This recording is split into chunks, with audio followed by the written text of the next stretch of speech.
Ayush, congratulations, तुम्हारा जो भी रिजल्ट आया है हम लोग को काफ़ी खुशी है इसकी। तो अब हम क्या करेंगे, तुमसे कुछ बातें करेंगे। ये जो पिछले 2 साल से जो हम लोग के साथ जो पढ़ाई कर रहा हूँ, 2 साल क्या 2 साल से थोड़ा ज़्यादा ही हो गया इस साल कोरोना के टाइम में, तो इस पे हम लोग डिस्कस करेंगे। हम लोग एकदम शुरुआत से शुरू करेंगे। 2 या 2.25 साल पहले, मे बी मई के टाइम में 2018 जब हमने कोचिंग की शुरुआत की थी 15 में, तुम हमारे one of the first few students में से हो। और जब आए थे तो हम लोग तुम्हारा काउंसलिंग का फॉर्म देखे तो उसमें देखे कि तुम्हारा बोर्ड का मार्क्स जो था, ऑल्दो हमारे जो एंट्रेंस का जो एग्ज़ाम होता है उसमें अच्छा परफॉर्म किए थे, तो मुझे पता था कि तुम अच्छे स्टूडेंट हो। लेकिन जब बोर्ड का मार्क्स जब देखे थे तो हम लोग को लगा कि कुछ मिसमैच है। बोर्ड के मार्क्स कितने थे 10th में? बोर्ड के मार्क्स काफ़ी कम थे उस टाइम, ओवरऑल 78.8% था, जिसमें मैथ्स में मिनिमम था। मैथ्स में मिनिमम था, मैथ्स में शायद 70 था। तो जैसे कि आमतौर पे ये मैं 10th के स्टूडेंट्स के लिए बोल रहा हूँ कि आप कृपया बोर्ड के मार्क्स के बेसिस पर कोई भी अपना फ्यूचर डिसीजन ना लें। 10th का बोर्ड का marks is as good as a certificate, that's it. आपका फ्यूचर अगले 2 साल की मेहनत डिसाइड करेगा कि आप क्या कर सकते हो। तो 2 साल में ऑब्वियसली हमने खुद बहुत चेंज तुम्हारे अंदर देखा है, लेकिन 2 साल में क्या तुमको फील होता है कि तुम जो काफ़ी बदल गए हो अपने अप्रोच, प्रॉब्लम सॉल्विंग अप्रोच में? क्या जैसे बताओ। सर, एप्टीट्यूड काफ़ी डेवलप हो गया इस टाइम में। प्रॉब्लम को कैसे अप्रोच करना है, इस टाइम में कितने कम टाइम में कौन सा फॉर्मूला लगाना है, किस क्वेश्चन में कितना टाइम देना है, ये सब काफ़ी चीज़ें। अब तो तुम्हें कोई टॉपिक आता है या बिल्कुल नहीं आता है?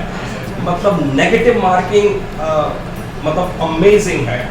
मतलब कभी भी इन जनरल 3 मार्क्स नेगेटिव, मतलब 4 या 7 या प्रॉब्ली 1-2 बार कभी 10 से ऊपर गया, लेकिन बहुत कम नेगेटिव मार्कें होती हैं। दिस इज अमेजिंग अगर जेईई एडवांस की जो तैयारी कर रहा है उसके लिए। और दूसरी एक और चीज़ स्टूडेंट्स के पॉइंट ऑफ व्यू से मैं एक बार फिर से बता रहा हूँ कि जैसे कई बार लोगों को बीच में तैयारी करते करते कुछ ठोकर लगती है और फिर कैसे वो रिकवर करते हैं, ये मैं बच्चों के लिए एक अच्छा एग्जाम्पल सेट करवाना चाहता हूँ। जनवरी जेईई में क्या तुम्हारा परसेंटाइल था? 90.13%। हालांकि मैं जानता हूँ कि तुम और डिजर्व करते थे, जिस भी कारण से तुम्हारा नहीं कुछ गड़बड़ हो गया, लेकिन यू आर डेफिनेटली 98-99% के स्टूडेंट हो।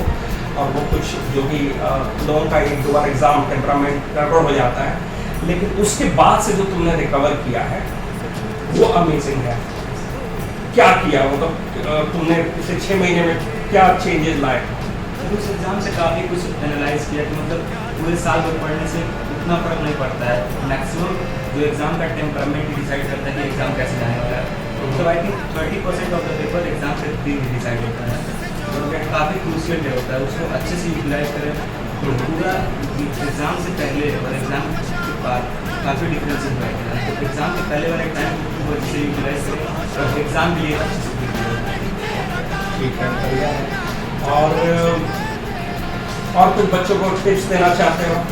तो टिप्स ये है कि जो कोचिंग के मटेरियल्स मिल रहे हैं तो उसको मतलब एकदम चार्ट एकदम अच्छे से, मतलब उसमें हर एक पॉइंट पता होना चाहिए कौन सा पॉइंट कहाँ पर है।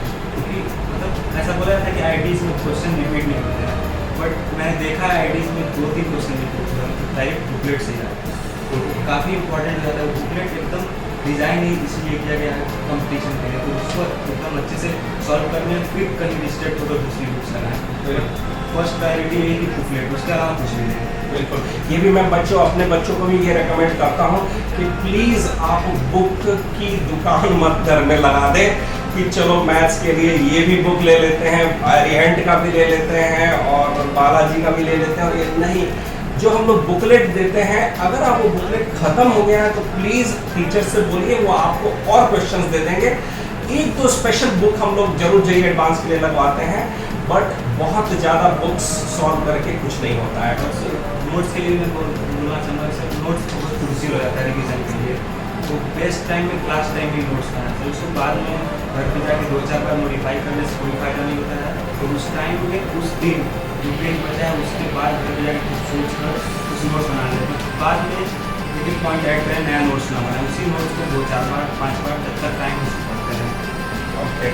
और फाइनली जैसे कि बहुत सारे लोगों को जब टॉप आईआईटी में कंप्यूटर साइंस या इलेक्ट्रिकल मैकेनिकल मिलने के चांसेस नहीं रहते हैं तो वो ड्रॉप लेना चाहते हैं। क्या तुम ड्रॉप लोगे? नहीं, बिल्कुल नहीं ड्रॉप लोगे।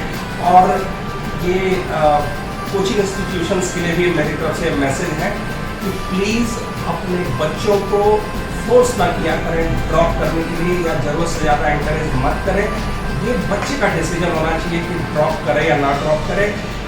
जस्ट बिकॉज ये मुझे भी पता है लड़के का, अगर ये ड्रॉप करेगा तो अगले साल हो सकता है कि 1000 रैंक के अंदर आ जाए। लेकिन यहाँ पर मैं सेल्फिश अप्रोच लेकर ये रिस्क नहीं उठाना चाहता हूँ कि अगर कहीं मान लीजिए 1 साल ड्रॉप करता है, उसको आईआईटी मिल रहा है आज की डेट में, और 1 साल ड्रॉप करता है और मान लीजिए कि कुछ कारणवश वो एग्जाम नहीं दे पाता है, बीमार पड़ जाता है, तो इसका ये साल नहीं पूरा कैरियर बर्बाद हो सकता है। तो ये बहुत इम्पॉर्टेंट है कि बच्चे और उसके गार्जियन को रिस्पेक्ट किया जाए उनके डिसीजन को। मेरी तरफ से बेस्ट ऑफ लक। जिस भी आईआईटी में जाओ, जिस भी ब्रांच में जाओ, वहाँ पे जम के पढ़ाई करना। पढ़ाई का दौर अभी ख़त्म नहीं हुआ है मेरे दोस्त, पढ़ाई तो चलती रहेगी। आईआईटी में भी होगा, इनफैक्ट आईआईटी के बाद भी होगा। जो निरंतर पढ़ाई करते रहेंगे उन्हीं का कैरियर सक्सेसफुल होता है। ठीक है, तो best of luck. Thank you sir, thank you.